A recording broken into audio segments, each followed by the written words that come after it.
Nima uchun Tesla va Toyota xavotirga tushmoqda? Xitoy avtomobillari shunchaki arzon mahsulotdan dunyo yetakchisiga qanday aylandi? Bugun buning sababini 55 soniyada bilib olasiz. Raqamlar va fakt.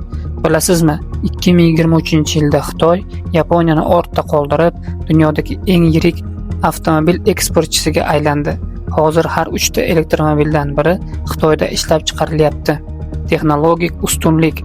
Ularning siri nimada? Bu batareyalar.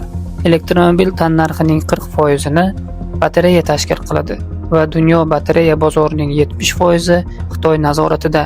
Ular xom ashyodan tortib tayyor mashinagacha bo'lgan zanjirni tuzishdi.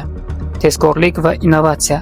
Yevropa brendlari yangi model ustida 4-5 yil ishlasa, Xitoy kompaniyalari, masalan, BYD buni 18 oyda uddalashmoqda. Bu smartfonlar tezligidagi avtosanoat, sifat va dizayn. Endi Xitoyniki baribir sifatsiz degan gaplar eskirdi.